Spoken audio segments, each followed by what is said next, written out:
आंकड़े बहुत दुरुस्त करके रखता हूं। कौशल कांत मिश्रा मुलायम सिंह यादव के समय एनकाउंटर हुए वो कौशल कांत मिश्रा पहले विश्लेषक होते थे, अब प्रवक्ता हो गए। भाई जो है AK-47 लहराते हुए पथुली जीवन 500 गोली मार के हत्या कर मुद्री पड़ती है। बीएचयू में बेटी के साथ दरिंदगी हुई, 3 दरिंद आपकी जुबान नहीं निकलती होगी, आप चुप हो जाएंगी, आपको रामराज दिखेगा।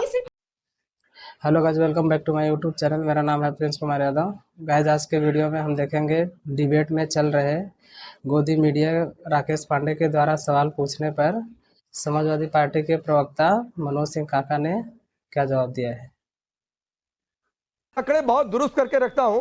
कौशल कांत मिश्रा मुलायम सिंह यादव के समय एनकाउंटर हुए वो सही थे, आप करवा रहे हैं तो फेक हो कौशल कांत मिश्रा पहले विश्लेषक होते थे, अब प्रवक्ता हो गए हैं, इनको बधाई दीजिए। पहले विश्लेषक होते थे ये। नहीं, मेरे साथ तो जब भी बैठे हैं ये प्रवक्ता ही बनकर बैठे हैं। चलिए कौशल कांत मिश्रा जवाब दीजिए। अच्छा, इतनी देर का टाइम लिया मनोज जी ने और ये नहीं बता पाए कि जो फैक्ट आपने रखा कि मुलायम सिंह जी के जमाने में का क्या है। राकेश आपको पूरा घंटे बैठा है, मेरी तरफ से छूट है। अरे तो बोलने तो दीजिए, छूट नहीं दे पा रहे हैं आप, बीच में आ गए, बोलना भी नहीं शुरू किया। बोलिए कौशल कांत मिश्रा। अरे मैं बोलने एक्चुअली आपने जो बताया राकेश जी कि अखिलेश जी के जमाने में 44 या 40 इनकाउंटर हुए, वो इसलिए हुए क्योंकि सारे गुंडे तो उनकी गोदी में बैठ करके मजे ले रहे थे ना। सारे गुंडों के साथ मिलकर के सरकार चलाते थे सारे जगह। इन्हीं के जमाने में ये नारा था ना कि 1 डिस्ट्रिक्ट 1 माफिया की सरकार चलती थी। जिस तरीके से आप देखिए, अगर समाजवादी पार्टी के गर्भ में जाकर के हम देखें तो क्या देखेंगे कि ददुआ था, ददुआ के परिवार वालों को मेंबर ऑफ पार्लियामेंट बनाना, उनको एमएलए बना करके सत्ता में ले आना, जिस तरीके से अपहरण का पूरी तरह से राजनीतिकरण करके अवैध वसूली करना प्रदेश की जनता से, ये सब समाजवादी पार्टी का कृत रहा है। ये समाजवादी पार्टी का कृत रहा है कि पुलिस वालों को पुलिस कहना, ये अखिलेश जी का ही वक्तव्य था, पुलिस वालों को नीचा दिखाना। इनके अपने नेता कहते थे मैं डीएम-एसपी से जूते साफ कराऊंगा, ये इनके अपने नेता कहते थे। ये हमेशा पुलिस व्यवस्था पे सवाल उठाते हैं। जब किसी नॉर्मल आदमी की हत्या होती है तो कभी समाजवादी पार्टी को कोई कष्ट नहीं होता, कभी उन्होंने उसके लिए कोई आवाज नहीं उठाई। लेकिन जब भी अपराधियों की हत्या होती है तो समाजवादी पार्टी के पेट में दर्द होता है। क्यों दर्द होता है? क्योंकि इन्हीं के लिए मायावती जी कहती थी चढ़ गुंडों की छाती पर मुहर लगेगी आदि पर, और वहीं दूसरी पार्टी कहती थी कि जिस गाड़ी में लगाओ समाजवादी पार्टी का झंडा उसमें बैठा गुंडा। इस तरह की इमेज वाली समाजवादी पार्टी और ऐसे गुंडों को अपने साथ में रखने वाली समाजवादी पार्टी, जब गुंडों का इनकाउंटर होगा, उनको सजा मिलेगी, उनको दर्द होगा। ये भावना हम समझ सकते हैं, उनका कष्ट हम समझ सकते हैं। पहले इनके गुंडे बुलडोजर चलाते थे गरीब जनता के घरों पर और उनके ऊपर अवैध कब्जा किया जा रहा है।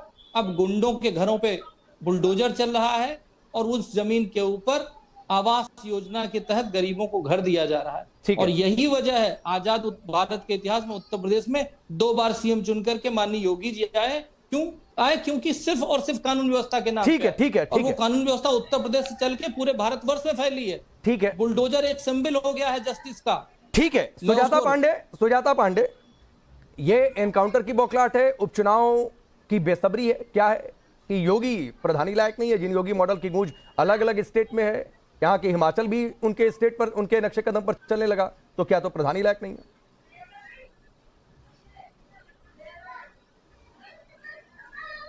अनम्यूट करिए सुजाता पांडे।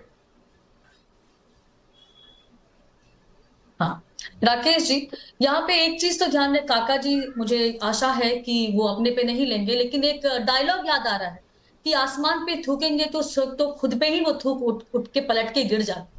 वही हाल है अफजल अंसारी का। अभी ये हाल आ गया है कि मतलब अखिलेश यादव अफजल अंसारी पे ज्ञान कि कानून व्यवस्था पे, कि वही अफजल अंसारी ना जिनका एक पूरा अगर गिनाने जाऊं तो शायद ये पूरा डिबेट निकल जाए। तो और ये कानून व्यवस्था पे बोलेंगे, वो मऊ का दंगा भूल गए जब उनके भाई जो है AK-47 लहराते हुए पथुली जीप पे मुंह पे ताव देते हुए मऊ के 17 लोग मर गए थे, दर्जनों घर जल गए थे, पर वो क्या था? वो कानून व्यवस्था करने के लिए की गई थी। और अखिलेश यादव ने क्या किया? फिर सिर्फ एक सांत्वना दिया कि हाँ एक्शन लिया जाएगा। आज इनकी दिक्कत यही है राकेश जी कि आज योगी मॉडल जो है वो 0 टॉलरेंस है क्राइम के प्रति। अब क्राइम के प्रति है तो क्रिमिनल्स तो दर्द होगा, इसमें तो कोई बात नहीं है। लेकिन अफजल अंसारी क्या कहते हैं, इससे तो जो उत्तर प्रदेश के आम जनता को एक चींटी बराबर भी फर्क नहीं पड़ता, क्योंकि उत्तर प्रदेश की जनता को याद है, मऊ हत्याकांड भी याद है, उसके बाद मुजफ्फरनगर का दंगा भी याद है, अवधेश राय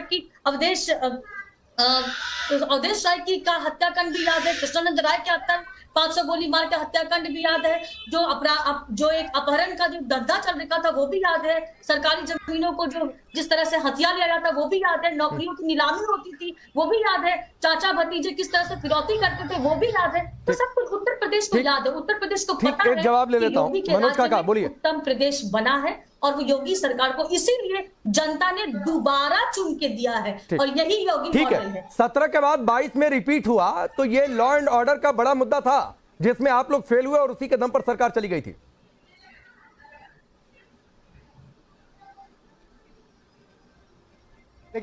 देखिए बहुत तरह की अनभिज्ञता बहन ने बताया। तो कुछ लोग सरकार पोषित जो लोग होते हैं उनको कई सारे सवालों से आंख मूंदनी पड़ती है। बीएचयू में बेटी के साथ दरिंदगी हुई, 3 दरिंदों ने नोचा। उन दरिंदों की तस्वीर आपके आदर्श पुरुष मोदी के साथ, आपके आदर्श पुरुष योगी के साथ, आपकी आदर्श बहन स्मृति के साथ, उस पर आप बोल पाई? हाथरस में बेटी जलाई गई बोल पाई? कल लखनऊ में दरिंदगी हुई बोल पाई? उत्तर प्रदेश का कोई झांसी एक ऐसा जनपद है कि आए दिन दरिंदगी हो रही है, बोल पा रही है? आपकी जुबान निकलती है कि नहीं? आपकी जुबान नहीं निकलती होगी, आप चुप हो जाएंगी, आपको रामराज दिखेगा हर घरों में। अभी सीतापुर में एक बेटी के साथ क्या बर्बरता हुई है आप बोल पाइए? योगी आदित्यनाथ में क्राइम का रिपोर्ट पढ़ना बंद कर दी है क्या? क्राइम की रिपोर्ट पढ़ना योगी आदित्यनाथ की सरकार में, चूंकि जो आपको पारितोषिक आता होगा वो आना बंद हो जाएगा, तो इसलिए वो रिपोर्ट आप बेचारी नहीं पढ़ पाएंगी। आप उत्तर प्रदेश में अपराधों एनसीआरबी के आंकड़े हैं, कम से कम उसको पढ़ना चाहिए। आप थोड़ा समय आंकड़े पढ़ के आइए तो अच्छा लगेगा। आप बिना बताइए हमीरपुर में बेटी के साथ क्या हुआ, हमीरपुर में बेटियों के साथ क्या हुआ, कानपुर में बेटी के साथ क्या हुआ, आपको तो कुछ याद होगा नहीं। क्यों याद रहेगा? क्यों याद रहेगा? क्योंकि आप ही जैसे लोग राम रहीम के और आसाराम के पूजक हैं, इसलिए उन लोगों को अपराधी बलात्कारी नहीं दिखते। उनको सिर्फ ये दिखता है कि पूर्ववर्ती सरकारों पे सारा आरोप लगा दो, योगी आदित्यनाथ को चमकाते रहिए।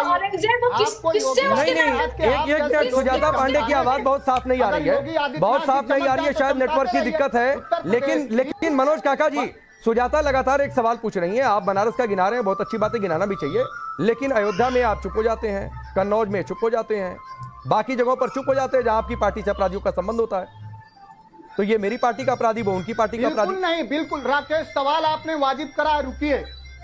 नहीं, बिल्कुल नहीं, बिल्कुल नहीं। हम अयोध्या की हर बेटी के साथ खड़े। अभी अयोध्या में एक बलात्कार हुआ है, भारतीय जनता पार्टी का उसमें नेता रहा है, उस बेटी ने आके राष्ट्रीय अध्यक्ष जी से मुलाकात करी, उसको न्याय दिलाइए। उससे पहले भी जिस बेटी के साथ बर्बरता हुई उसको भी न्याय दिलाइए। समाजवादी पार्टी तो 4 नहीं, तो मनोज काका जी ये कैसा न्याय है? मनोज काका जी ये कैसा न्याय है कि बेटी मिलती है, आपकी पार्टी के अध्यक्ष भरोसा भी देते हैं, लेकिन उस मोहित खान को बड़े शान शौकत के साथ अपनी पार्टी में बरकरार रखते हैं, सस्पेंड भी नहीं कर पाते हैं, ये कैसा न्याय हो जाता है?